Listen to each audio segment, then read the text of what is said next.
All right. I got you on that. I got you on that vanilla bean. I got you on that. All right. Welcome to the stream. Welcome to the podcast. Hopefully, you guys are doing all right. We're gonna just pick up from where we left off yesterday. That's the essential plan. Like I said, there's 3 videos that are gonna be on the docket, and that's it. That's a wrap.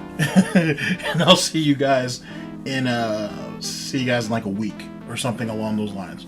So that's what our situation is. Okay, so to pick up from where we left off, we went over, essentially DSP's opening plan as it pertains to him going to visit his sick and dying parents, the financial aspect of it. Then we ended up getting to the post-marriage podcast, essentially where he justifies lying to his audience and trying to cover things up and trying to reassure people that he didn't misappropriate the funds and all of the nonsense that essentially all that entails. Now we're going to jump ahead a little bit. Let me pull my notes because I'm a professional. Not a professional. Okay, so where are we going to pick up? Alright, so we've got 3 people on the situation now. Got Blooper World Order, Forbidden Math, and Aqua Teal. And with that being said, we're going to jump from 2019 all the way up to 2022. There are some situations that happened before this, but we'll just to kind of keep it speed running, if you will, we'll just start with 2022. A few things that I'd like to kind of speak on, and then we can go ahead and get started. One, what the fuck did Derek do yesterday that he got himself banned from some campsite? Let me see if I actually have some notations on that. Because I told you guys, he's a fucking problem. That dude is a fucking problem. Okay, apparently, somebody by the name of Cherry Pimps, which is associated with, or is the owner of some type of campsite, banned Derek from being able to come there. For whatever reason. I don't know who he was harassing. I don't know what problems that dude started up or whatever the case may be. But apparently he ain't fucked himself over. And he ain't screwed himself up. And now he's banned from another campsite. Like, the dude's a menace. The dude is legitimately a fucking menace. So there's a situation with Derek and whatnot. Apparently he also doesn't like he feels emasculated if people don't pronounce his name right. Whatever it is. I don't give a shit about that. But that's the situation with Derek. I saw some compilations this morning. DSP getting himself beat up in Street Fighter. Par for the course. It's what you expect. Him making all of his excuses are hilarious, to be honest with you. But what makes it even more funny is I saw that Jim Sterling, or Stephanie Sterling, whatever they're going by, they did a video actually yesterday, I think, talking about Street Fighter 6. We're not going over that today, but we will. And I want you to see some of the correlations between some of the nonsense that's going on with that. Anything else? A highlight point from yesterday was I'm still thinking about it, is how long DSP and Catherine were actually talking. I'm still very much leaning towards the fact that he's probably been talking to her as early as 2016 in some way, shape, or form. Big ups to chat. And he's been probably talking to her. It's possible he's been talking to Catherine since 2016. You know what I'm saying? It's possible. I always thought it was early 2017, but now it's as early as 2016. So we'll keep an eye on that. I think hopefully Agent Proper decides to do something a bit more extensive. Actually, big ups to Proper, who's in the chat currently. Hopefully he's thinking about bringing back a very popular series that he was doing for a little while. So maybe he will actually get a chance to look at that and see what he thinks about it. But it really makes me want to change my timeline, or adjust my timeline, I should say, chat, as it pertains to how long DSP and Catherine were actually speaking. If I'll elaborate on that as that goes along. Excuse me.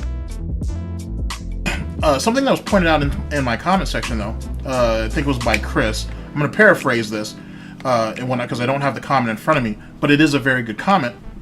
Is Chris basically said, big ups, that hey, DSP said that what was Catherine doing when DSP was at his mother's house speaking to his mother for hours on end about what his future plans were going to be, the 10-year plan.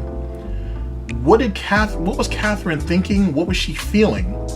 Hearing her husband, well, her husband-to-be, whatever, sit there and essentially lie to his mother and basically draw her into this false hope or this false narrative that he's going to get his shit together, knowing damn well he wouldn't. And how did Kat feel hearing that, hey, we're never going to be able to go on a honeymoon? And would she, in the look on her face during that situation, would it have been similar to when, it must have been the first or second IRL stream they did together, where he said that he wasn't interested in having children. So now, so big ups to Chris, he's basically trying to present that situation from Catherine's point of view. What did she see? What did she think? And how did she feel about that situation when they were sitting there in his mother's living room for hours on end talking about what he's going to do and when is he going to finally grow up and do what he needs to do? So, an interesting perspective, to be honest with you.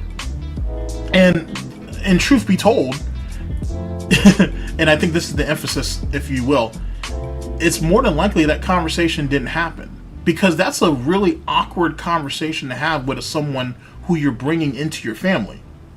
You know what I'm saying? You got to understand that it wasn't DSP getting a soul maid. It's also his mother getting a daughter. This is a brand new person that's being brought into the Burnell family. Do you really think they wanted her here listening to all that?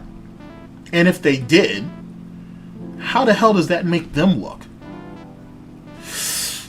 What are you going to do? What are you going to do?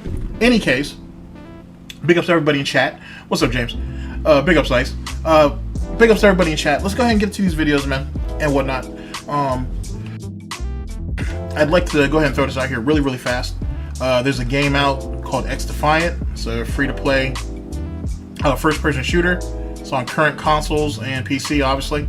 The open beta for it is theoretically today, if you were in the closed beta. If not, it's actually tomorrow. It's from the 21st to the 23rd, basically from Wednesday to Friday.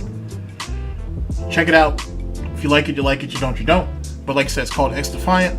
It's made by people who helped make the early Call of Duties, you know, the ones that were good. So, you know, something to think about. But that's pretty much what I'll be doing, getting beat up for the next couple of days on my free time with that. Anywho, big ups to you guys, chat, and let's go ahead and get started.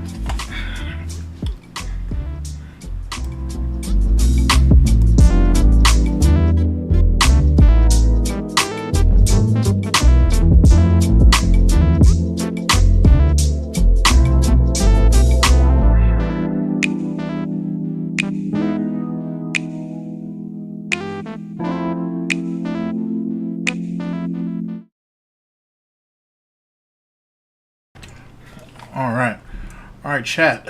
Let's see. Our first video was brought to us by Blooper World Order. As you guys know, all the links will be down in the description. And what do we got here? DSP ends the 10-year plan, saying that he will he will still stream at 60 years old because it's the most secure. It is the most secure job. This is from January 31st of 2022. The link will be down in the description. I actually believe DSP on that too. He might actually try to stream till he's 60. Holy shit. It's kind of embarrassing. Here we go. Do I see myself doing this at 60? Doing this right now? What I'm doing right now at 60? Exactly the way I'm doing it? No. What I think will happen is... Alright, chat. You guys know what the situation. Only rule is let me know if the volume's too high or too low. And let me know either which way. And big ups to everybody. Here we go. Get older, my audience will change a little bit as well as me, and I'm not going to be wanting to do constant gameplay anymore. Like, I like doing constant gameplay now, but as I get older, I very well know things are going to happen. Like, I'll probably get arthritis. I'm already starting to get some arthritis in this right hand, where I get tenseness and pain sometimes. I know that I'm probably going to have issues with hand-eye coordination. It's going to slow down over time, and I'm not going to be able to do the reactions I need to even, you know what I mean, to do the games anymore. When you get older, those things actually start to fall apart. So, likely I will still play games. And see, but here, if you... All right, so physically, he's breaking down. We already knew this. Actually, I think James the Lesser had a video where he said where DSP was playing Street Fighter so often that, like, he was feeling numbness in his thumb or his pinky or some silly shit. Whatever. The guy's falling apart.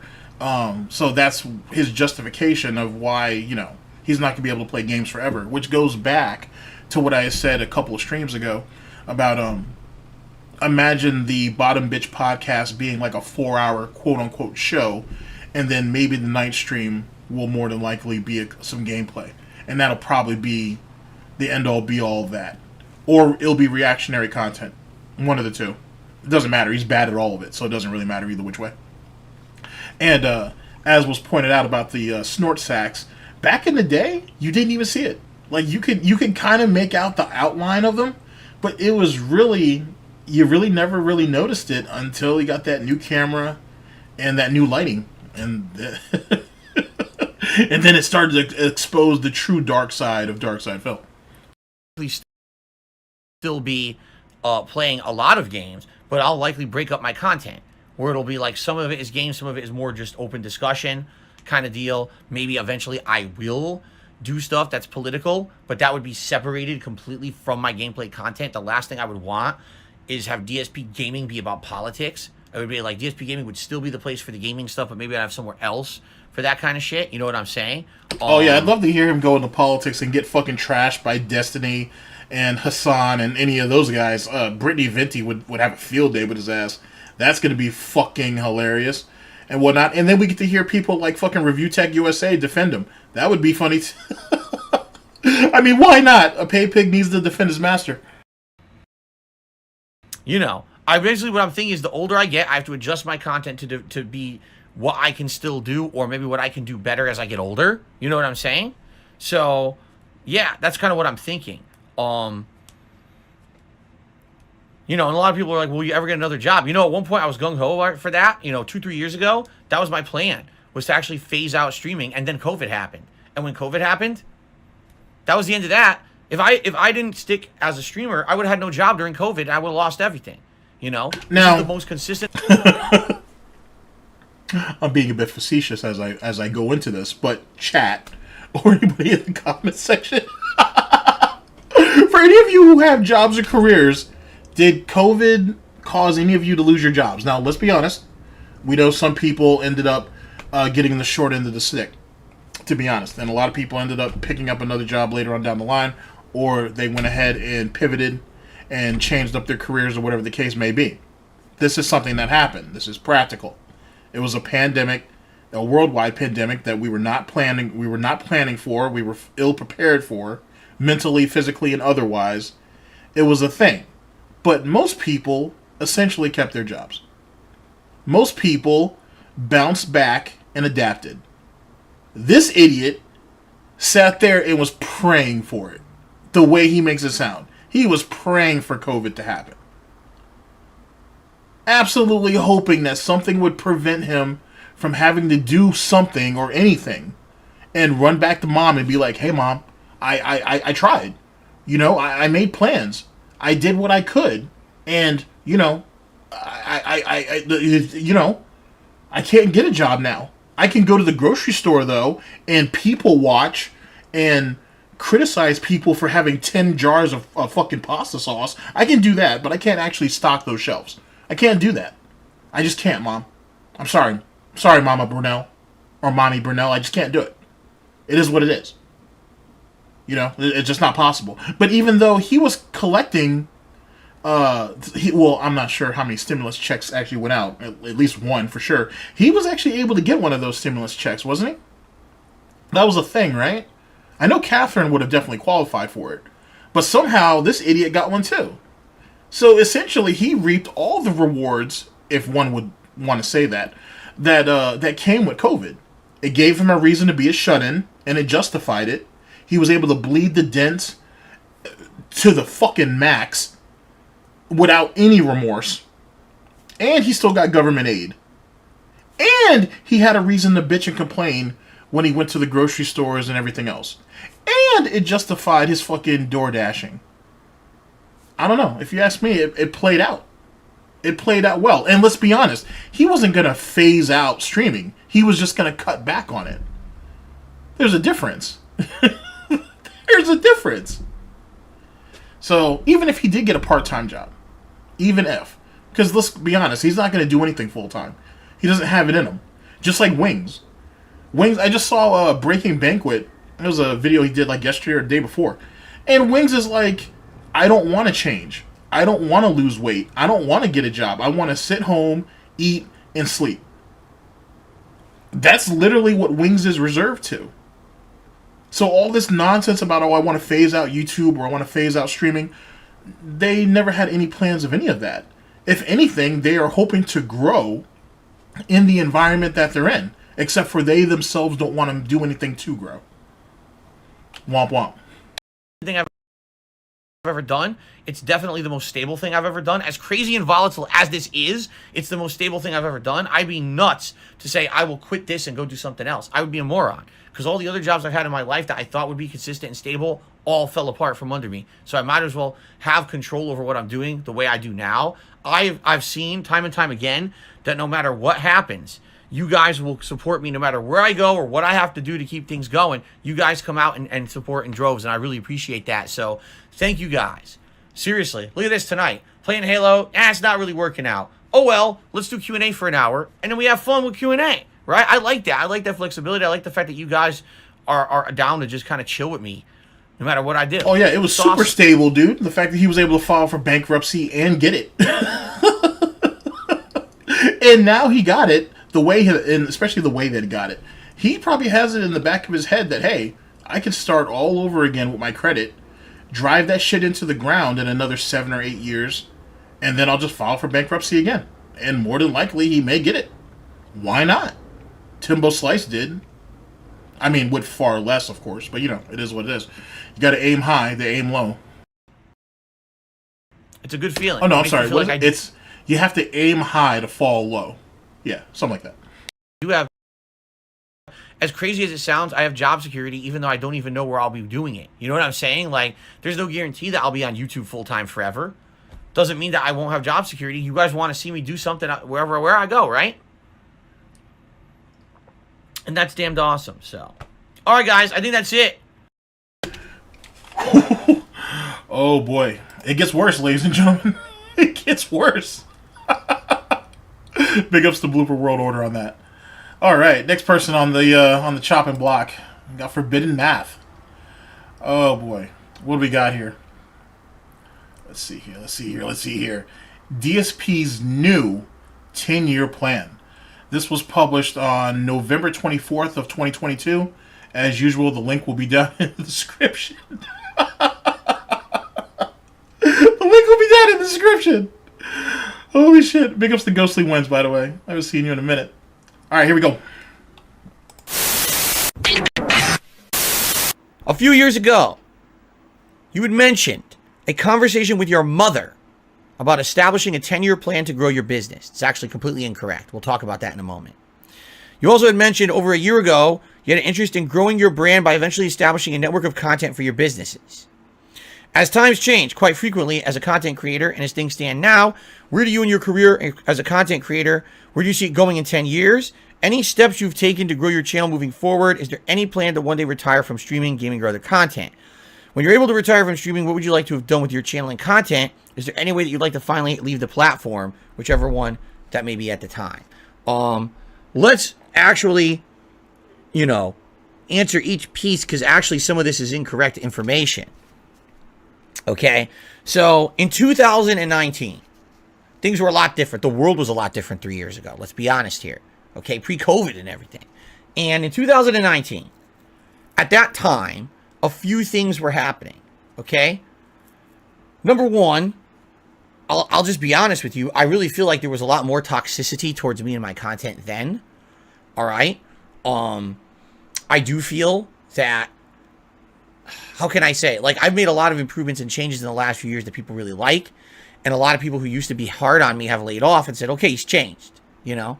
But back then was kind of some of the big hatred against me, right? And it was like every little thing I did, people were so angry and upset that even me going to Connecticut, visiting my parents, who are getting elderly now, are having health problems. They can't even travel out here to visit me anymore. So I made the plans that I was going to go visit them. They were elderly. They're elderly and they're sick. But back then, they were sick and dying. Keep that in mind. There's a difference. There's a difference. At that point was my fiance. But our secret plans that we didn't reveal to anyone is that we were going to get married while we were in Connecticut. Why did we have to do it as a secret? Because again, we were actually like afraid that there'd be people who would actually try to fuck with our wedding and do fucked up things because people were so messed up with the things they were doing and saying about us on the internet.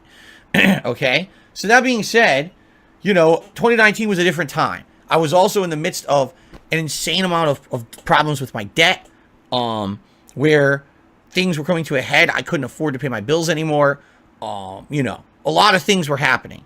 And basically, the journey to Connecticut that year was for many reasons. Yes, to see my parents in person because I hadn't seen them for many years, and maybe to kind of say maybe this will be the last time I see them. Yeah, he stays. I mean, he stays lying and giving on a long enough timeline. He'll eventually reveal all, whether he means to or not. Speaking of which, 724. I think you're the one who left a couple of suggestions in the comment section. well played. Well, I'm not trying to kill myself again, but well played. Very well played. Very well done. Big ups to the chat. Person, because they have health problems. That was number one. Number two, to get married, because it made sense to get married. You know, my parents, you know, we had a nice meal together, had some family members that were there, as opposed to just trying to figure out something to do for ourselves out here, which probably wasn't going to happen. And then number three, to talk about the future. And I had a major conversation with my mother at that point. And essentially we came to two decisions. Decision number one was that I was going to basically... because mommy and daddy were sick and elderly, it was a good time to get married. Not because we love each other, not because, you know, we could get married in a shack or a shed or a stable and just, you know, and we could be happy together. I mean, Jesus Christ, I don't know if you guys really needed to get married, to be honest with you. I'm looking at it, to be honest, I don't see a real point in them doing so. Like, DSP obviously didn't get a prenup, so she's going to walk away with half. Now, granted, 50% of nothing is still nothing, but what was the real benefit of getting married? It's not like what... Well, there are some benefits, kind of, sort of. But it's not as overt as it was with, like, Wings and Kelly. Wings married Kelly because, one, he needed someone to take care of him after Grandma died. And two, he needed her life insurance. Or not... Sorry, I almost let that out the bag. He needed her medical insurance. Make of that what you will. But what did DSP really... What benefits did he have from marrying Kat? And and going back to the early analogy that Chris had given us, he said that he's not interested in having children. So, you know, him hitching his wagon him hitching his wagon to her saddle seems a bit off. It doesn't seem as beneficial as one would think. I don't know. I'm just talking. Clear bankruptcy. That there was no way that I was going to move forward with my life with the amount of debt that I had. I was never going to pay it off. So I had to declare bankruptcy. That was decision number one. Okay? Decision number two was that I was going to have a plan, essentially a 10-year plan, where I was going to try to phase myself out of being a YouTube content creator and try to get a real-life job. Because basically things you could see, like the money I was making on YouTube was declining at the time. People were hating on me all over the internet and not liking me, you know, shitting all over me. And we were at the point where basically the harassment had gotten so bad. Like, my mother was like, how could you go on with your life, right? If this is going to be every moment is going to be harassment and messed up things happening to you. And I guess you're right. She's like, you're not beholden to people on the internet. I'm sure there was somebody who's gone over over some of the domestic violence and whatever else that she may have in her jacket. I'm sure there's some people who have gone over it, maybe not in video form, but excuse me, it's definitely been spoken about, or it's been flushed out, if you will. She clearly walked in with baggage. Like, you know what I'm saying? Like, I'm not sure how far some of you guys have gone back, but like people bring up the situation with this exorcist type shit. Her mother thought that she had a demon inside of her, and all of the nonsense that entails. It gets dark. It gets really, really fucking dark. And Jenna didn't exactly help much in the fact that she kind of elaborates on some of on how messed up it was too. Even though, if I remember correctly, she said that Catherine, as it pertains to their foster homes, she felt that Catherine always had it better than she did. But when you're on the outside looking in, most people feel that way. DSPs like that too. So, it's hard to say. And even though, as it pertains to Jenna, she may have looked at Catherine's situation in foster care and thought, oh, she had a good home, she had good people who cared about her, whatever. You're not actually in there. You're not actually living through that. You know what I'm saying? You kind of see what you want to see. It'd be hard to really, you're hard pressed to actually know what's actually going on behind closed doors. So I don't mean to discount anything that Catherine has gone through, because she's clearly gone through some shit.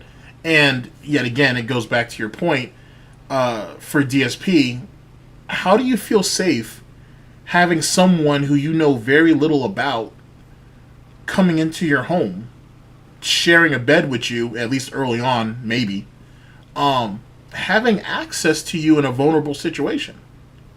How do you do that? And then vice versa.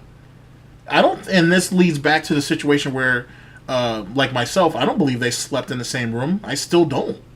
How could she? Like, how could she do that with someone she barely even knows?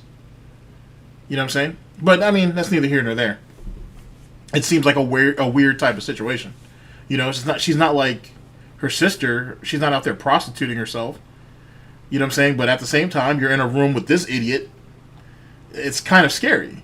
It's kind of a really scary type of situation, or a scary thing if you think about it. You know what I'm saying? And maybe she felt like she needed to get married right away. You know what I'm saying? I don't know if it was more to try to fit the part, or just to hold on to this new thing that she's acquired. It's hard to say. People do interesting things when they're desperate. But that's neither here nor there. But yeah, I agree. It's definitely big Predator vibes. But that's what DSP is. He is a Predator. In that, he's every woman that we know of, he's preyed upon from his own fan base.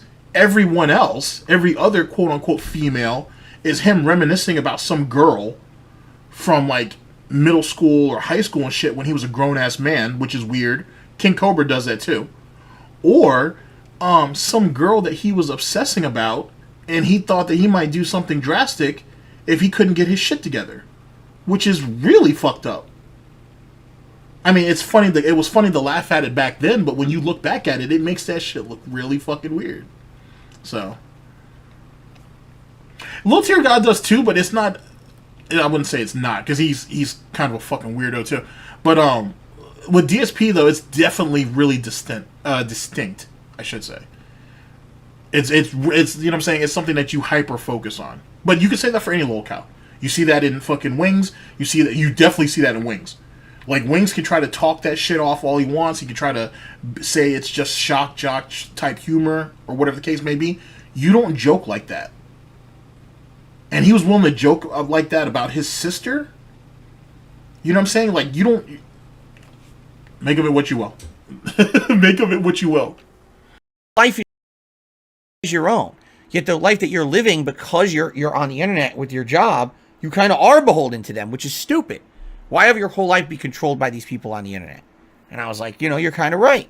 So at that point, the goal was declare bankruptcy, all right, get to a point where things were a little bit more financially stable, and then eventually try to find a way to phase myself out of being a content creator on the internet. Okay? Okay. But what happened? Within less than a year, right, of me having that conversation with my mother, COVID happened. And what happened during COVID? Literally, the world changed. Businesses, jobs, entire industries. And at that point, all right, if I had decided that I was going to quit content creation, right, and I started phasing out, and imagine if I had tried to get a real world job, I probably would have lost it. Imagine, right, if I had decided that's it for me, I'm going to just, throw in the towel and go get a brick and mortar job, maybe 2 brick and mortar jobs, because I would have to, because there's no way I'm going to get a job that's going to pay as much as me being a YouTuber, honestly. I'd be in a situation where basically I would probably lose everything. I wouldn't be able to afford my house anymore. I wouldn't be able to afford I lost everything I have. And having bad credit, I don't even know where I would have lived, because when you have no credit, you can't even get like a background check passed to even get an apartment or anything. So I don't know what would have happened to me in my life at that point if I had made that decision. Oh, I'm just going to quit everything and start over. It might have been a disastrous choice for me. Okay? And what we actually saw during those COVID years, which I would say 2010, 2011. Now keep in mind, he could have always moved back home. We could have always moved back home. And then he's talking about getting 2 jobs. So your cost of living is so goddamn high that Catherine's already working a job full-time, allegedly. And then you have to go and get 2 jobs on top of that? With all of the years of experience that you said that you have? Wow. We're probably the 2010, 2011. Let's try that again. 2020, 2021 were probably the COVID years, right? What we saw, all right, is that basically all this stuff in real life, when he talks negatively about the bankruptcy, he's really just talking about credit. That's really what he wants you to hyper focus on, is credit. No, I haven't fully recovered from yesterday's session, but it was definitely a lot of fun. it was definitely a lot of fun, I gotta tell you. But he's hyper focused on the credit aspect, because that's how he's lived essentially his entire life, is off credit, and then pay a little bit whenever he feels like. He doesn't believe in paying anything off unless it benefits him directly and preferably quickly. Other than that, he's a literal junk. He's the type of person that your parents hope, or as a parent, you hope your kids don't become. Someone who just becomes a debt slave, essentially. And essentially work their entire fucking lives to get from up and under the hole that they're under. And he was fortunate enough to be able to wipe 100,000 plus off the board, and yet is figuring out another way to get himself back in. That shit is scary. It's scary. Yeah, he's the classic consumer. He's what companies target. And the thing is he believes he's smarter than the businesses that he frequents, right? Or that he spends his money on. He actually believes in the marketing the marketing scheme or the market strategy. Oh, they don't make me spend my money with them. I choose to spend my money with them. No, you don't. They have you played from the jump. They spend tens of millions of dollars, if not more, in marketing. And not only that, but also understanding the market that they're trying to, the clientele that they're trying to attract. And they not only trying to attract, but trying to keep. Trust me, great minds are behind that bullshit. Psychologically, they have it broken down to a fucking science. That dumb shit with him ordering fucking McDonald's at 11 o'clock or whatever, when that shit was a 5 to 7 minute drive from his home, it's just that. DoorDash provided you with a convenience. He fell into their little marketing scheme about the rewards program or value customer program or whatever it is that he's part of, and there you go. He's off to the races, no pun intended, and he keeps doing it, because why not? He doesn't feel the pinch right away, so who cares? And obviously he has some type of credit, or they're using Catherine's credit to pay for all this. Something we don't actually think about. We think about all this door dashing he's doing, but what's he spending it on? Yeah, I know the bank leaks and so on and so forth, but there's probably another card on file that's being used as well. So it makes you think, as it pertains to the bank leaks, and that was for Bank of America, I believe, who knows what other credit card himself or Catherine has, and who knows what charges are on that one. Something to think about. is kind of weird. Like, out of all the jobs I've ever had, all right, the in-person stuff has never been stable. You know, and I've worked fast food, and I worked at various retailers like Best Buy, Circuit City, places like that. Oh yeah, his degree is absolutely garbage, for sure. It's useless to him now, but it's been useless. How long until Cat goes into bankruptcy? That's a good point. I guess that depends on how much credit she was able to garner, and then would she be willing to let DSP just work through it? DSP didn't have any work experience when he was actually working. That right there is a telltale sign in what you see over the last 10 plus years that he's been on the internet. He clearly doesn't have a work ethic. You know what I'm saying? He did what he felt that he needed to garner what he had. He could have... Darkside Phil, and I've said this before, plenty of other detractors have said this before. If he had really tried, he could have made far more money than what he did. And I know that's crazy to think that, oh, he made over 2 million, 2.5 million, whatever the number is now. But he made over, $2 million over the span of a decade or whatnot. Wow, that's the bare minimum? Kinda. That was like, if you think about what his situation was from the start leading up till now, that was the minimum. He could have made far more if he was willing to try. He would have made far more if he was willing to make the changes needed to keep up with the competition. He could have made far more if he didn't treat people like they were disposable pieces of garbage.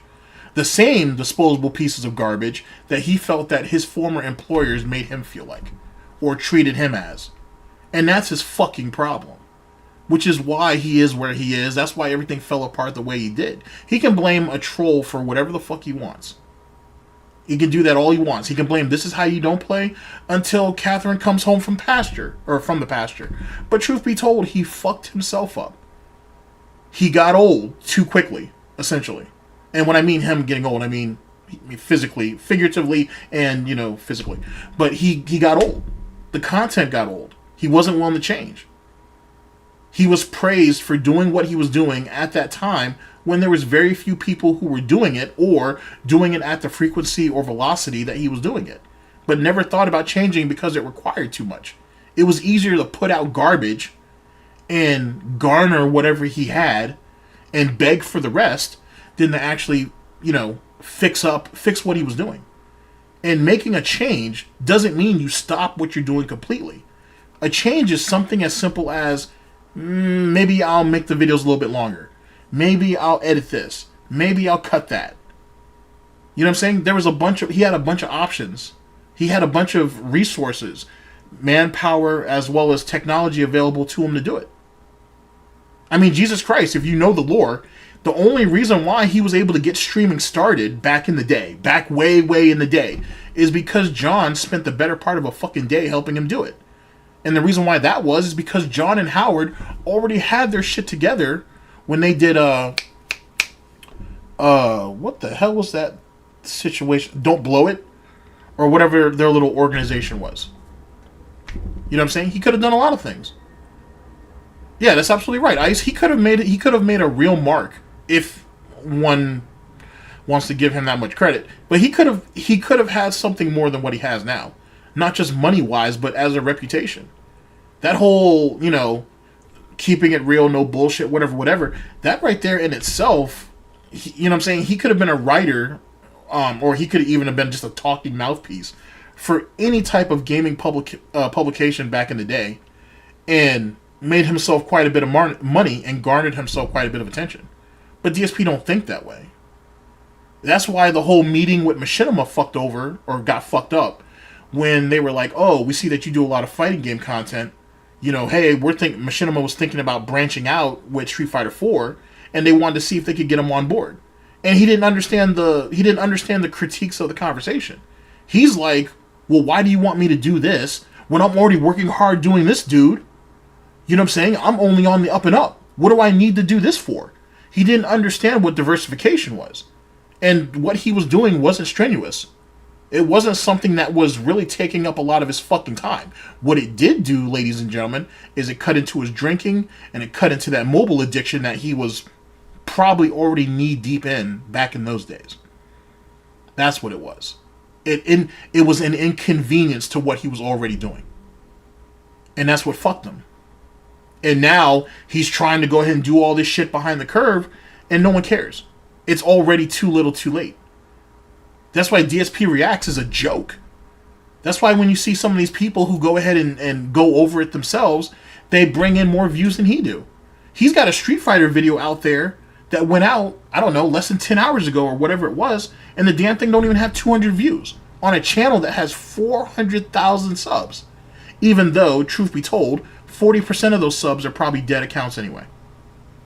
Semantics.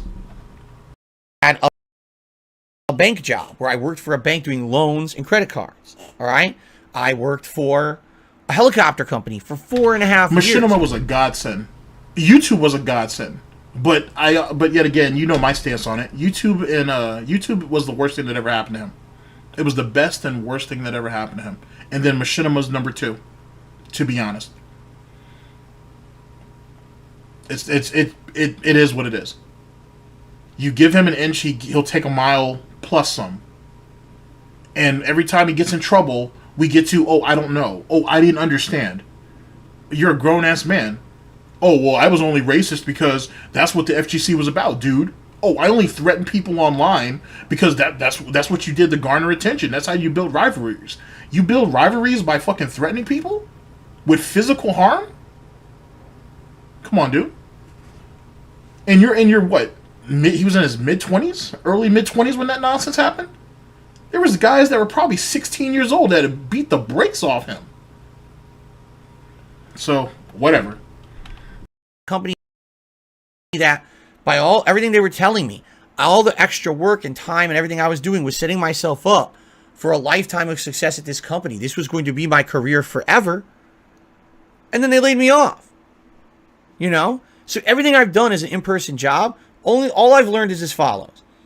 It's never stable. It's never guaranteed. It doesn't matter how hard you work. It doesn't matter, how well you do.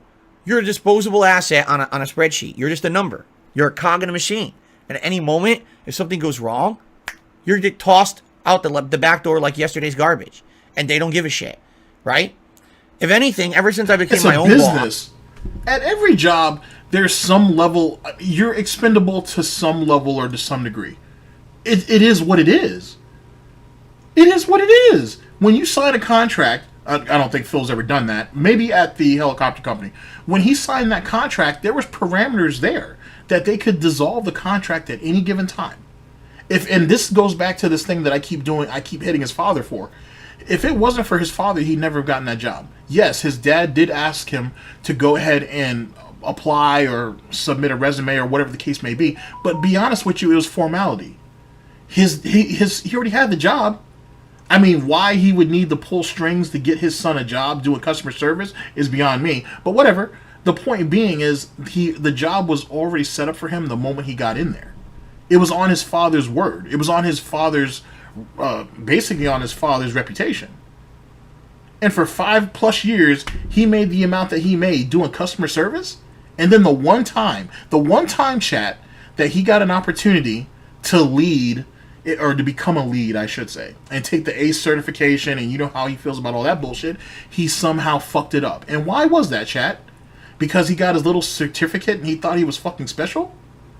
Oh, because daddy has a pretty high position in the company and shit? When truth be told, if you go back and you listen to some of his rants about that, he was plotting against his own father. He literally said, I wanted my father's job and I wanted his money. He didn't want a place to be made for him. He was literally plotting for his father's job. And he was never going to get that. He didn't have his father's experience, know-how, education. So what made him think he was even worthy of it? Bitch, you were doing customer service. You better get back over there and answer that goddamn phone. Wasn't worthy of handling that man's jockstrap, let alone the workload that man had to deal with. But he felt that he was worth, 120, 140, whatever it was that his father was making back in the day. Get the fuck out of here. Since when do you need a reference to get into customer service? I'm asking. I'm not shitting on customer service. I'm just saying. Since when do you need a reference for that?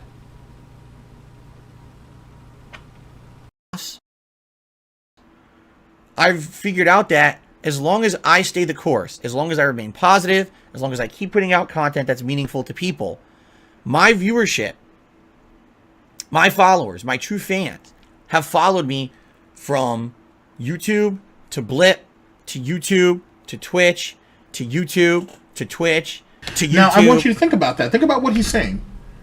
You don't jump around like that unless you're a fucking problem. Most successful streamers don't jump around as much as he does. The average detractor doesn't jump around like that. Most detractors have a YouTube channel, possibly even a backup or a secondary YouTube channel, a Twitch, some of them, and an Odyssey, you know, as an archive. And that's it. I'm probably one of the few detractors who actually has a kick. And I just thought that was just good cricket. I just thought that was a good idea. Especially since there's some nonsense about how you can't dual stream on Twitch or whatever. Eventually they'll dissolve it, but you know what I mean. But the point I'm trying to make is that think about how he kept getting volleyed through all these different fucking platforms and shit. That shit sounds weird. You can't sit there and say, oh, I didn't do nothing wrong, I did everything correct. Yeah, bad things happen to good people, but DSP is not a good person. Oh, big up Super Crazy, what's up? Welcome to the stream, to the podcast, where we talk about meaningful fucking content, whatever the fuck that means. Oh, meaningful fucking content. Anyway, so how to, you know what I'm saying? So who's the real problem in that situation? If you think about it. And keep in mind, these are environments on set platforms that he did himself. He's the one who garnered the attention and the community, quote unquote, that on these platforms. He's the one who built up and harvested what he has. He did it to himself. Semantics, though. Back and forth, all over the place, and they still follow me, they still support me, no matter what happens, through thick and thin, right? So, if anything, what I've learned is it's not necessarily about, it's not really about the job, it's more about me. As long as I stay true to myself, and people like who I am, then they're going to follow me and support me no matter where I go, alright? Now, here's the thing. What I've come to realize in the last couple of years. There is absolutely no way that I can continue to be who I am on the internet, a full-time gamer forever. That's impossible. There's no way that's going to work. I'm going to get older, right? I'm going to become different. That's just what happens. That's actually a fair point, DX. Who is he? Who really is he as a person? Who is he as a content creator? He tries to copy and paste everything that he sees someone else do. He'll criticize it first. He'll try to make it seem like he's above it. But then when enough time goes past or goes by, then he tries to adopt it in the most laziest way possible. It is what he is. The guy has never done anything meaningful in his life. Because here's the thing, ladies and gentlemen. Something that's meaningful, like truly meaningful, is not dependent on what other people think of you. You could be an absolute piece of fucking garbage. And if you do something for charity or whatever the case may be, you may not get a bunch of ass pats or whatever the case may be that some people look for, but people will recognize it. If everything you do is dependent on somebody else's opinion of you, you have already lost. In the worst fucking possible way. Exactly. That's why that 4th place thing at EVO holds so much to him. How pathetic are you to sit there and say, I was the #1 North American player at a tournament that no one cared about. And then you still lost. You still failed. You still failed us here in America. You took 4th. How as embarrassing is that? You didn't even get into medal standings. You got a participation ribbon just like everybody else beneath you, who didn't give a shit anyway. Come on, man. As you age, things change. And what's going to happen is, ultimately, and what a lot of these other YouTubers have realized too, it's not about the constant grind of gaming anymore. It's more about having that variety where you have a commentary that people like. If people like you, then obviously they want to hear what you have to say about various different topics. Right? That's not true at all. Okay, here, let me expound upon that for a minute. Someone on the stream yesterday, as I was killing myself, as you guys were actually inflicting this violence on me, making me laugh the way I did. Thank you for that, by the way. Someone was asking in the chat, and I apologize, I didn't get a chance to reach out. They were like, "Hey, why are you streaming over here? Why aren't you streaming on your main channel?" That's a fair question. And there's a short version and a long version. The long version is, I have gotten into so much shit on the main channel for various things and whatnot that I would have lost my streaming rights almost right away and whatnot. And then I would have had to wait until they come back and so on and so forth. 2, I was late to streaming. So I wanted a channel devoted to it to essentially learn how to do it. So that's essentially what this is. And it gave me a chance to experiment. It gave me a chance to find out exactly how I wanted to do it and how I wanted to go about it. Something different from the main channel in particular. Because the goal for the main channel, for anybody who's followed me for any period of time, is I'd like the Snort Report, I'd like DSP News to occasionally have shows where it's interactive, where it's a live stream, obviously. It's a show. But after each segment, I can go ahead and open up the phone lines, if you will. And you get between 15 and 30 seconds, and you can go off about whatever has been said. And that's still the plan. It's been the plan for years.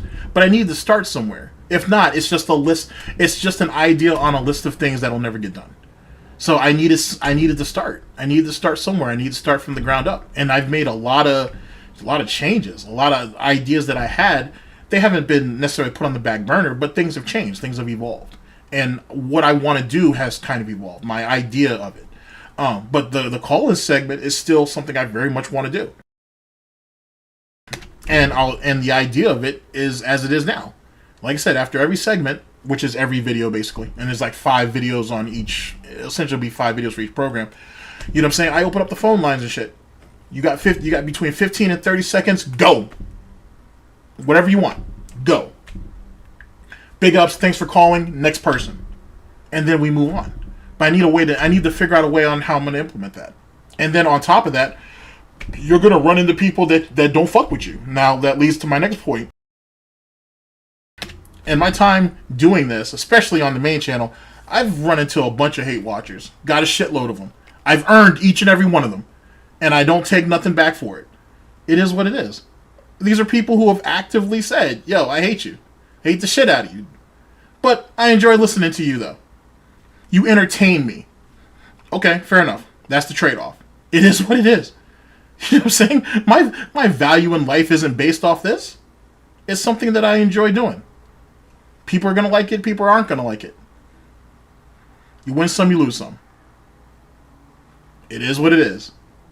So what I do is not predicated on the idea of whether people like me. If people don't even watch it, doesn't mean I'm not going to do it. I'm still going to do it. Even if the same 5 people show up, guess what? That's the same 5 people that are going to be in that segment. You know what it is. 15 to 30 seconds, go. It is what it is. And if you don't have that type of mentality, or if you're completely and utterly dependent on people liking you or whatever, you're going to have problems. You want to know why? Because people who like you today can dislike you tomorrow. Or, and let's be adult, I'm going to be an adult about this for a second. People outgrow you. People outgrow the content. You shouldn't feel any way about that. You should be proud of that, to be honest. You don't want an audience that's stagnant. You don't want an audience that feels like they've reached their peak and they don't really have anything else to offer you, or vice versa. If that's the case, you failed in some way, shape, or form. You want to know what makes the greats, the OG detractors, or the great detractors great? They were willing to change. They were willing to experiment. They were willing to do different things. You know what I'm saying? Not everybody's formula lasts forever. You got to be willing to build on it. If not, you end up like a DSP. you end up like a Wings of Redemption, where essentially you have to kind of grab and try to hold on to whatever you can get. And we all like shitting on low tier God here for various reasons, but low tier God doesn't have a problem with starting over by hook or by crook. You know, I'm sure there's botted numbers over there and all that, but he understands what the situation entails. Hey, if you lose this, you got to start over. How many other people do you know that are like that? Not many. And that was the reason why I started this channel. It's the reason why I started Second Edition or the Fight Club. I don't mind starting over. I like the idea of starting from scratch. It builds character. It builds character. And it's fun. It's fun watching people who don't know who you are come up and be like, big ups, what's good? It's cool. It's a nice experience. It is what it is. And like I said, if they like the content, they do. If they don't, they don't. You can't expect that from a locale, though. A locale needs something guaranteed and familiar. The unknown scares them, which only predicates people like Darkside Phil, like Wings of Redemption, like Low Tier God in a lot of ways. They're scared of what is unfamiliar to them. And that's why they're the hateful, spiteful pieces of shit that they are. And that'll never change. No matter how much money they get, how much fame they have, no matter what woman or man that they feel that they deserve, not to imply anything, but they've all said some suspect shit. Nothing will ever really make any of them happy or whole. They're just piece of shit people. It is what it is. Thank you for coming to my TED Talk. So, what you've noticed in the last year, right, is that I veered away from doing full-time gameplay, and I do a podcast every day, right? I've integrated new things into my schedule, React events, where you guys have really enjoyed the commentary that I've done on things like these documentaries. Tomorrow, we're going to do a really special and fun advertisements React event that I think you guys are going to love. I can't believe the ads that are nominated are going to be so hilarious to react to. I can't wait. So because of this diversification that I'm doing, I'm actually realizing that what could happen is, even though maybe this channel will never really grow for gaming, I could maybe diversify myself in other ways, and those will see some growth. All right? Now, and by the way, historically speaking, ladies and gentlemen, we know that didn't happen. We know that didn't happen. DSP Reacts proves that. So I don't know what's going to be next for KO Gaming. My prediction, if you will, Gouty Nostradamus here, is, except for I don't have gout, I can't necessarily see the future either, to be honest. If that was the case, I'd predict lottery numbers. Anyway, the point being is that we know that, at least what I think for KO Gaming is, I was thinking that he was going to try to get somebody over there to start doing edited content for him. Never happened, or it hasn't happened yet. It still could happen, but I would think he's so discouraged because DSP Reacts isn't working out the way it is. He's not really bringing in any new blood, and he doesn't even like the content that he's reacting to because he don't understand it, just like how he doesn't understand current day games. I mean, it'll crash and burn eventually. It won't last long, certainly. And the way he's playing Street Fighter 6 at the moment, and this is just my opinion, ladies and gentlemen, is he's pretty beaten down. And I think he's trying to put on a strong face about it, but I think he realizes that he's tapped. I think Street Fighter 6 has him tapped. I'm pretty confident. Especially if, and this is just a theory of mine, if those numbers for that race to 1,000 wins is off, if he ends up hitting 1,000 losses before those 1,000 wins, you're going to see him really show his ass, to be honest. But we'll see. The salt is still flowing. Everybody's benefiting from it, so why not? Wait. I'm happy with where I am right now anyway, as long as I'm Absolutely, not seeing... Robert. He knows he can't compete anymore. He knows damn well he can't compete. And you're bringing in all these new people and shit, and he's just getting fucked over left and right, and he can't stop it. He cannot do really anything to defend himself. Crazy. I didn't see all of it last night. I saw the Memology video that they put out. I didn't actually catch like all of the stream, but I saw how he got beasted. I saw how he got beasted up, how he was falling for the same shenanigans over and over again, how he's crying and complaining that he wants to do a move and it's not coming out, crying about how his third button press isn't registering or whatever the case may be. I see all that, or I saw at least some of that anyway, and it's kind of pathetic. It's kind of sad. He's still trying to rely on Super Turbo, or his knowledge in Super Turbo, I should say, and it's failing him. And his confidence is being lost by the day. He looks like a fucking Muppet when he wins. And then here's the irony of that, crazy, is when he does win, he can't tell you why he won. But when he loses, all of the fucking excuses under the goddamn rainbow. So, yeah, that was just the implication, Robert. I didn't mean that figuratively. Holy shit. He needs to suck in that gut, though, when he stands up. He's embarrassing himself. So yeah, I think he's almost tapped. I think it's almost a wrap. Almost. I think he's still gonna play up till the new characters come out, for sure. But it's gonna turn back into eventually. It's gonna turn back into that same old routine, Friday night fights or whatever nonsense that was, probably once a week. He's saying that he's watching combo videos or whatever the case may be. Doesn't matter. You can emulate it all you want, and he may even be able to execute some of it. But if he doesn't understand why they did what they did, when they did it, then it means not a goddamn thing. Let me give you an example, crazy, and then I'll move on. That's like if someone tried to come out here and emulate you. Just someone new. Someone who watched your content for a little while and be like, you know what? I can do what he do. And then they try to do it. And eventually, it won't take long, eventually people will be able to see that he's just emulating someone else. There ain't no heart to it. There ain't no feeling to it. You know what I'm saying? You can't emulate something that's established. You can try to, but you can't. It'll never pass as something different or something more than what the original was. That's what DSP tries to do.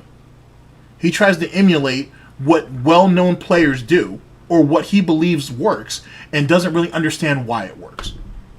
He just sees point A, point B, I don't care about the details. So then when he gets beaten out by certain moves, when he sees that certain things don't have priority or doesn't have the type of properties or positive priorities that he's looking for, then you get into that goofy shit about, oh, well, I don't understand what happened. I did everything right. I did everything correct. Oh, well, I was able to do this in training mode. Why doesn't it work here? The dude can't even really differentiate a crumble from a ground bounce or from a wall bounce. If he can't figure that out, then just imagine what other bullshit that he's got himself into. Womp womp. A plummeting of following or a plummeting of support, then I'm okay. Exactly. And I haven't seen that. Wins. That's exactly. He's an imposter. He's a cheater. He's a poser. This dude don't have no love for none of this shit. Look at his face. That's a great screenshot, by the way. I don't know what this dirty little thing is on his chin. I think it's just actually a stutter or whatever the case may be. But that shit looks nasty, just like the rest of his face. Anyway, he's a poser. He's a legitimate fucking poser. The dude don't have any merit to him. Not a goddamn thing. Let's go, since I feel like going back in time with this shit a little bit. Think back to his condo in Connecticut. Think about all that paraphernalia and everything that you saw on the walls and shit. I want you to really think about this. Really take it all in. You would, when you initially look at it, it's like, oh, okay, you're a fan of this, you're a fan of that, you're a fan of this, you're a fan of that. If you walked into his condo without talking to him at first, and you saw all of this, you'd be like, huh, he seems to be like, he seems to really be passionate about something. But when you talk to him, though, it's different. Hey, big ups, Proper. Thanks for coming out, man. Have a good day. But when you actually speak to him, it's different. It looks real good, and he kind of seems like he plays the part well, but the moment he opens his snout up, it's different. There's something off about him. And I think this is something that people recognize about him, and they let it slide for various reasons. But he's been a fake. And then one of the best pieces of evidence that I have is going back to the John Howard response when after Phil moved, he told John, "Hey, let me know when we can get back on Smart Guys, and I'll go ahead and start watching wrestling again. Well, wait a second. Aren't you already a wrestling fan? Truth be told, why couldn't he do the wrestling segment or the wrestling show without John? Why couldn't he continue to carry that on until John decided to come back in the pocket? He needed to bounce off somebody. He needed to feed off somebody. That's what it was. He needed someone to be there to do equal amounts of work, if not all the work. What's up, Paul? Welcome to the stream. It's like that. And John, I think John always knew, but I think when John saw that, that cemented it for him. So he sits here, if you really think about it, if you really go back and you go over some of these situations, he literally drove all the people around him away and he doesn't even realize it.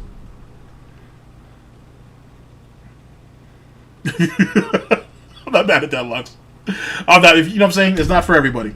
But DSP's not a real fan anyway, so it doesn't even matter. This guy runs around here saying he didn't watch the Attitude Era when he clearly did. He clearly did. Especially the time that he was in the FGC. Like, that's what a lot of those guys did. A lot of those guys were wrestling heads. They still are. They still are. That's why it was so easy for people like Kenny Omega and whatnot to get in, to kind of intermingle with that. Because there are real fans over there. Oh, Pan Lux, no worse. Time him out for 2 minutes. At all. You know, admittedly, this gaming season, we've seen a plateau, right? Where we're not seeing any influx of new viewers or anything for new releases anymore. Absolutely, Robert. He doesn't understand how he affects other people. That hits the nail right on the head. He don't see it. And it may be because he don't want to see it. It may be because he don't want to see it. Lux, I'll see you in a minute and 30 seconds, sir. It doesn't mean I'm going out of business, right? So, the 10-year plan originally was, hey, within 10 years of 2019, let's make it that you no longer are doing this for a living as a YouTuber. You've got a brick-and-mortar job. COVID ruined all of that. Because if anything COVID showed us, nothing is for real. Nothing, at any point, this whole, brick-and-mortar shit could just go away. Any sickness, anything could just shut everything down. So you can't rely on that. Okay? So what happens if YouTube shuts down? What happens if fucking Twitch shuts down?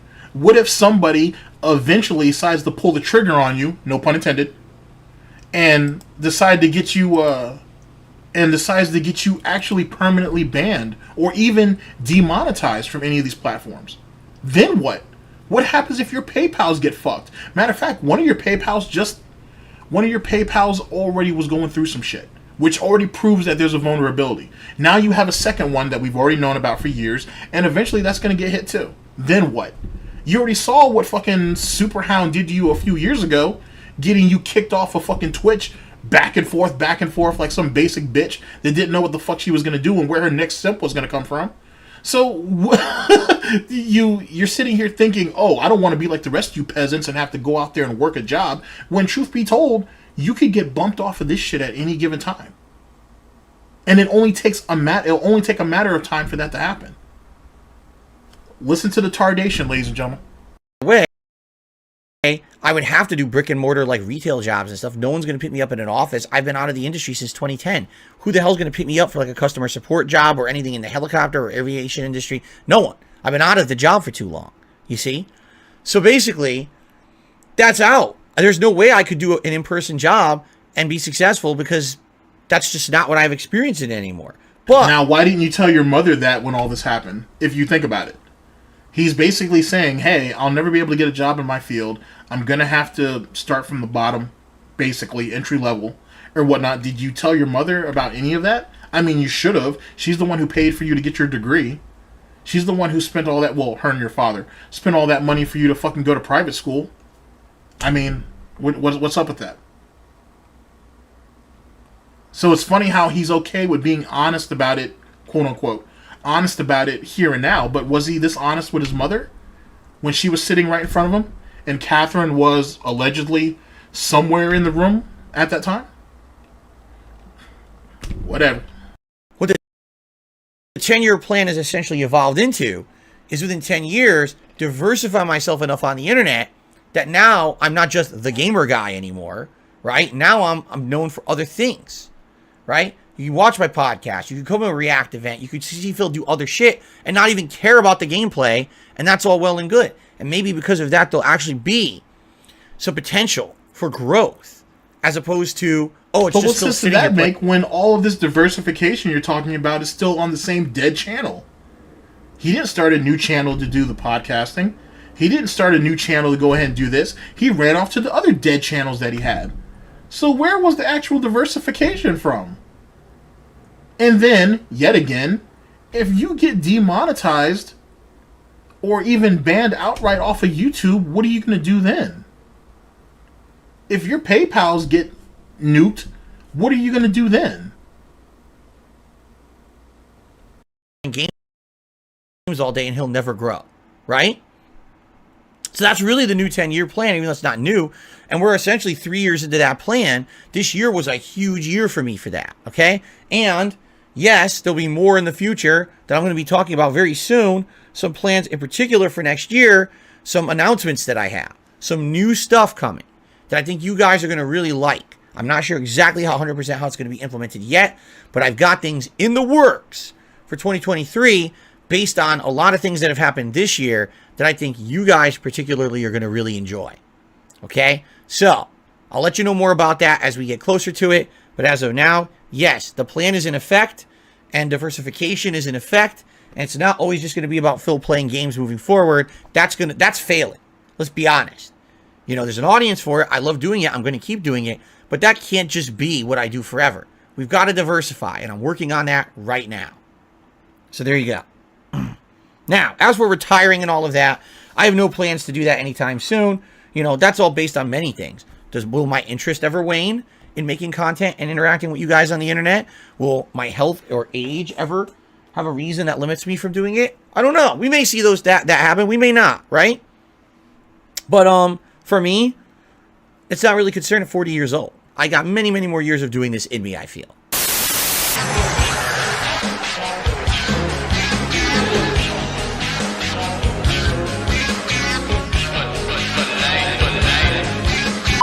Okay, I'm sorry. I have to ask because I feel like he missed the absolute fucking point of that.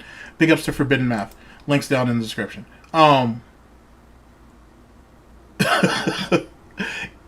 Where's the money gonna come from? Like I really feel like he missed the point. Where were you gonna get the money to retire on? I think that was kind of the real question. He's talking about, oh, I'm just going to keep working. I should be able to do this for a while, whatever. You haven't saved money in a decade. Am I supposed to believe in the next 2 decades or however long you plan to do this, you're going to finally figure out how to squirrel some money away?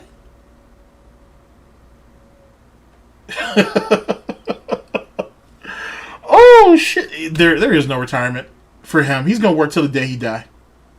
He go even with his mother's inheritance, well, his parents' inheritance, plus whatever insurance money he gets out of that, plus the proceeds from their estate. He's gonna blow through that. He's gonna die broke. Just like his aunt did. I mean, because she did that out of spite, though. If Phil dies, who's really gonna care? If you think about it, who's really going to give a shit? If the house is paid off by the time he passes, and if Catherine's still in the picture, she gets the house. DSP doesn't have anything of value, quote unquote. Yeah, he has some collectibles and shit. I mean, she puts that on the detractor market. She'll probably get a pretty penny for that. And I don't even know if dude has life insurance. Matter of fact, I don't know if she has life insurance. So now you have 2 potential people who may not have insurance on each other. So if something happens to the other, how are they going to cover it? That's a fair point, Lux. What estate? They're probably both broke. But going back to what I was saying, I don't know, man. I don't know. You're absolutely right, Robert. If the house isn't paid off by the time he passes, she gets nothing. Now, here's my question to you. Is DSP spiteful enough? Is DSP spiteful enough that he would screw her? Never mind, you already answered it. That's scary. That's pretty fucking scary if you think about it. And that's what Wings' mother essentially did to Wings.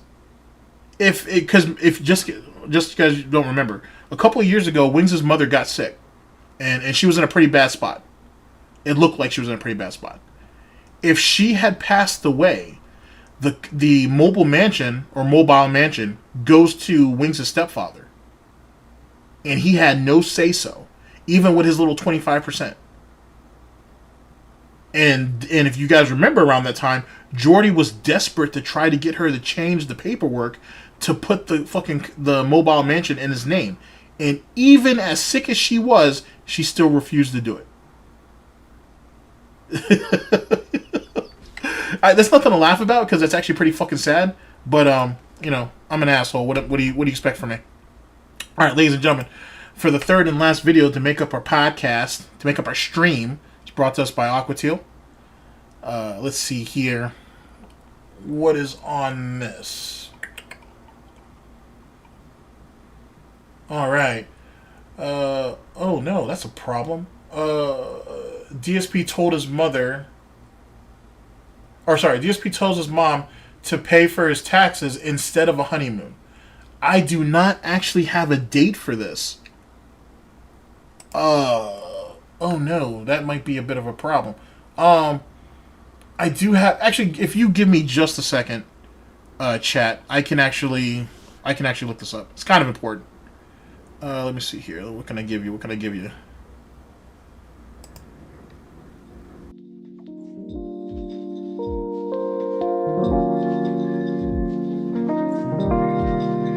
Had to up at the red.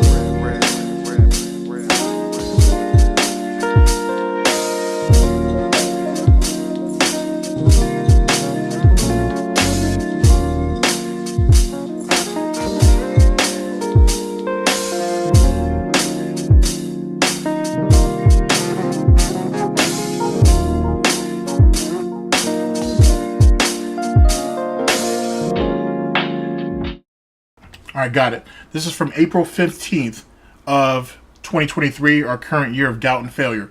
Yet again, the link will be down in the description. Oh, shit. Sorry. I feel that's important. Here we go.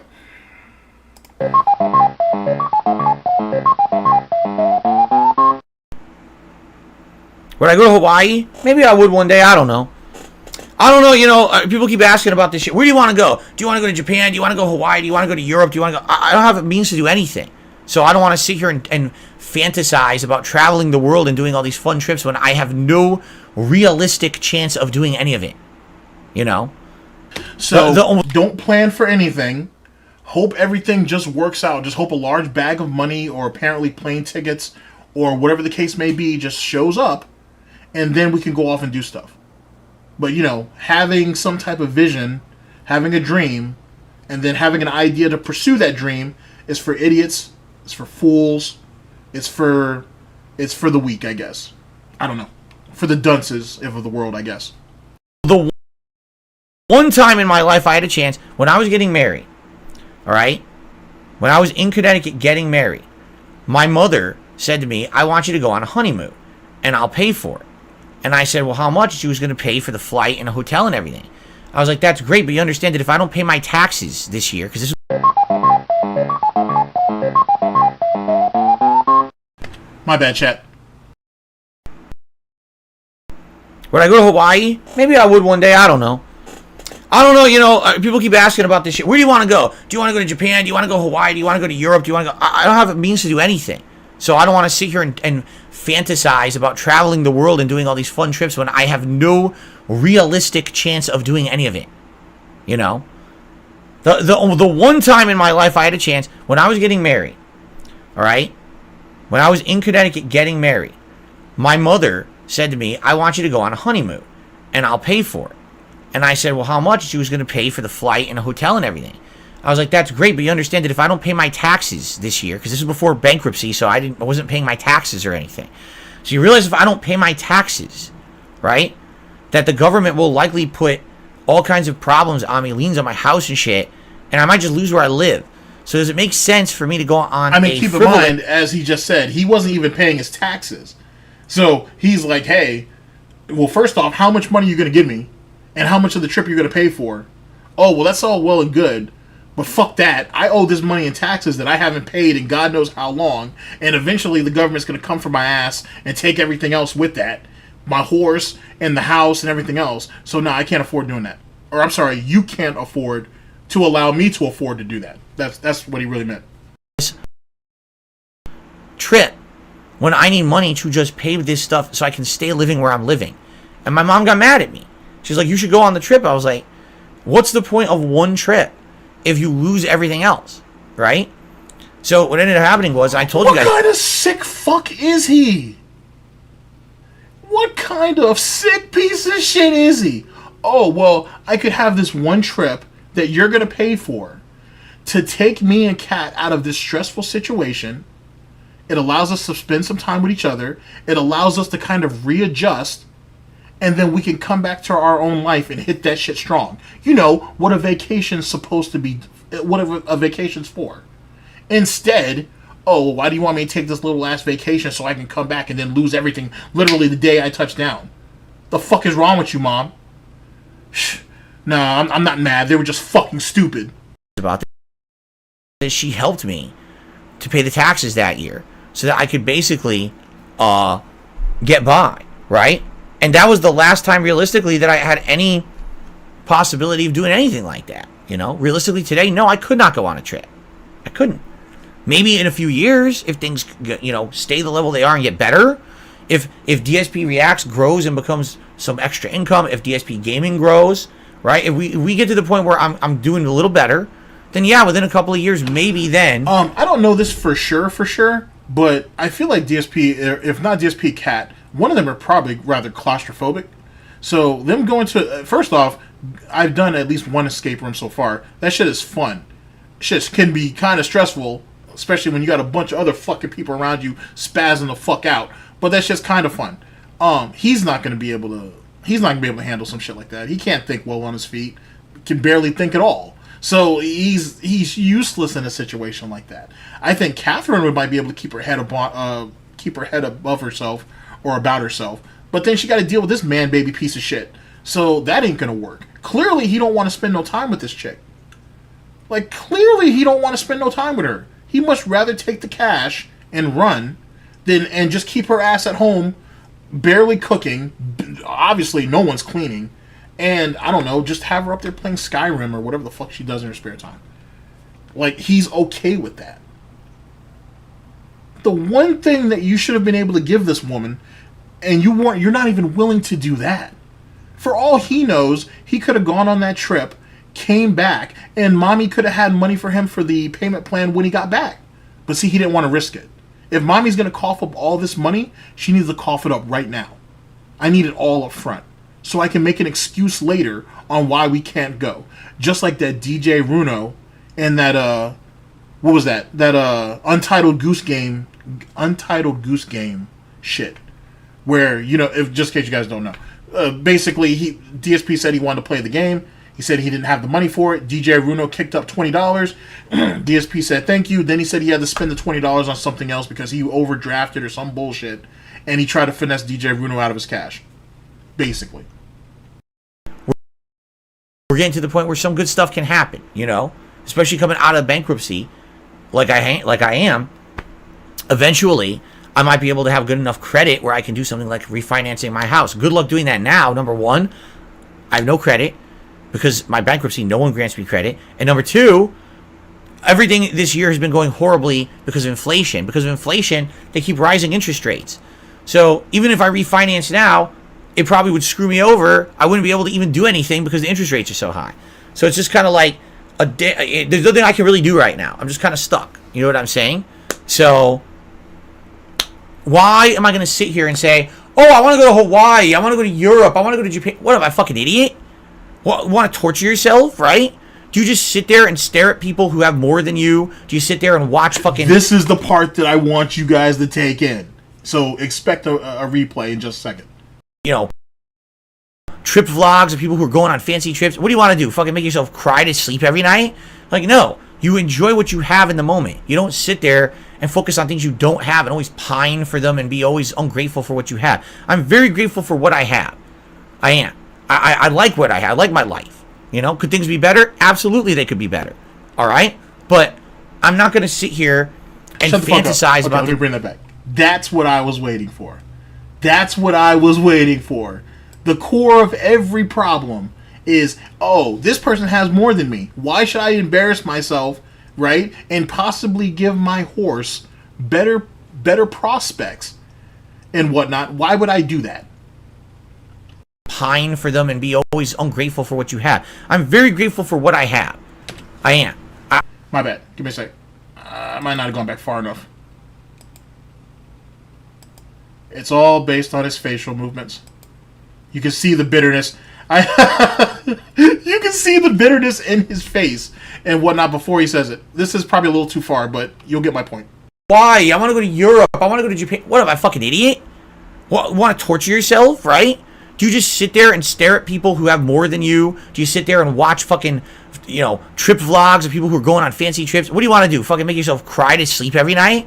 Like, no. You enjoy what you have in the moment. You don't sit there and focus on things you don't have and always pine for them and be always ungrateful for what you have. I'm very grateful for what I have. I am. I like what I have. I like my life. Could things be better? Absolutely, they could be better. All right? But I'm not going to sit here and fantasize about things that aren't going to happen unrealistically and make myself feel shit and get depressed. That's stupid. So you can stop asking me now. Like, seriously, people keep asking me these questions about travel and shit. I'm not traveling anywhere. There's no real point to talking about that kind of stuff. It's not happening. It's a waste of everybody's time, including mine.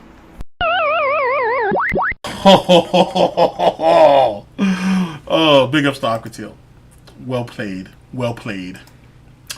All right, chat. That right there kind of closes off our saga, at least for right now, as it pertains to the 10-year nonsense. It was a two-parter. It had to be and whatnot.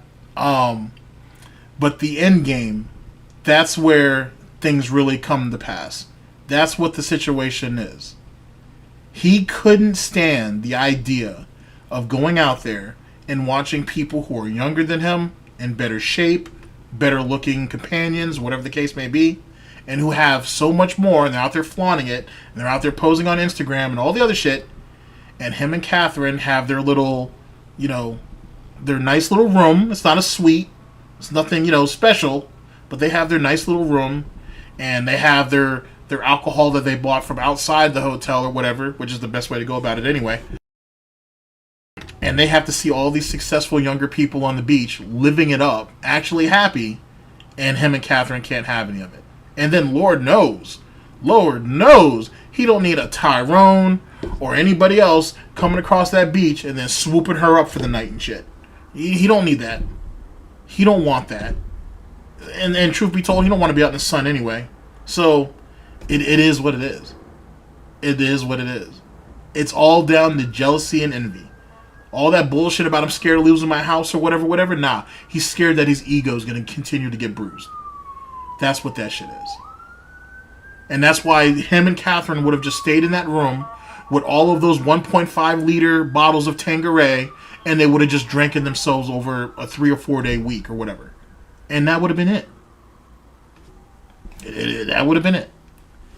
All right, ladies and gentlemen. Let me switch over real fast.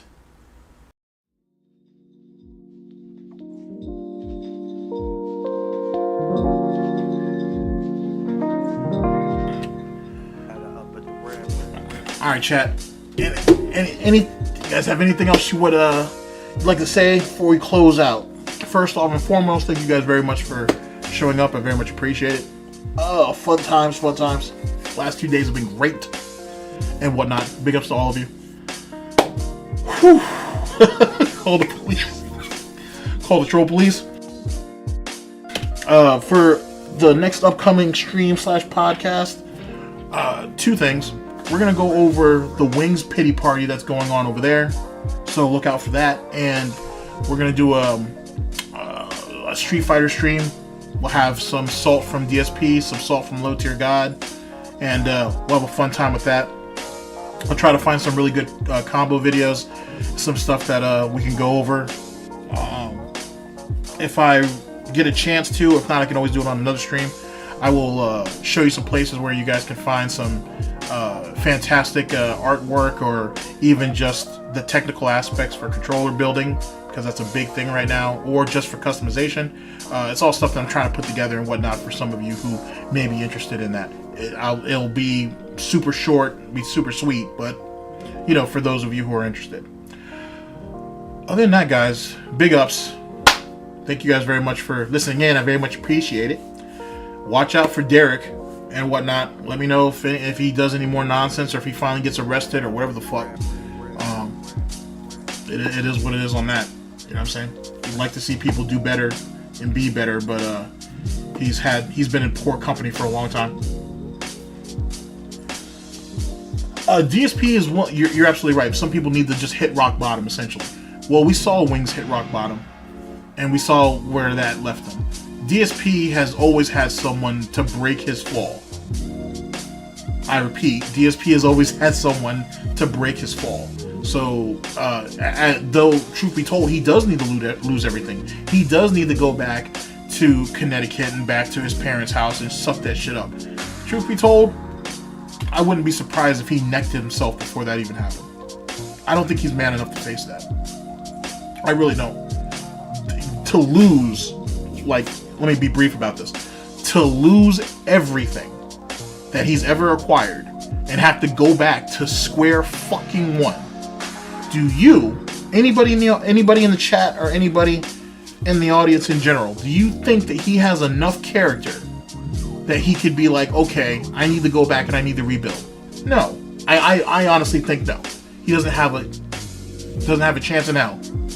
If he's not willing to take a free trip that could help raise the morale of not only himself but his wife, and even help them bond and strengthen their relationship, which is the whole point of a honeymoon, which is the whole point of a vacation, or a family vacation, if you will.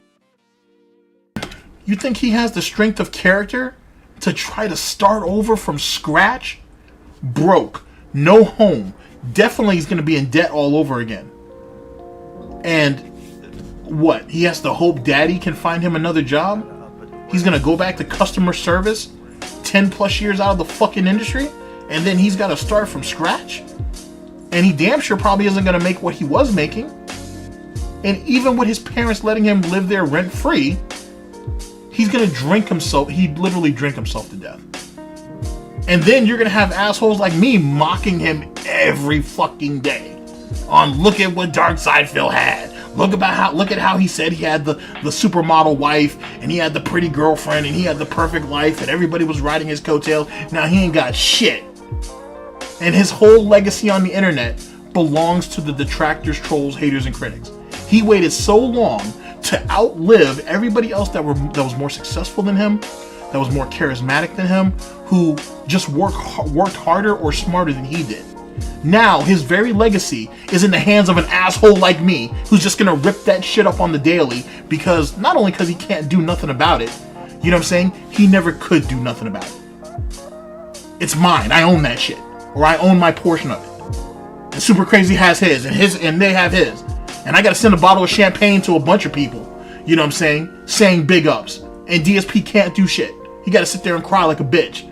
Just like how Low Tier God is acting like a bitch, that all these guys are out here taking all of his shit, and he can't stop it. And now he's sitting here muting himself while he's playing Street Fighter, saying, oh, they're not gonna get any free content out of me. They can go ahead and get the match, but they're not going to get my reactions. They're not going to see me on screen. And yet motherfuckers are still watching the content.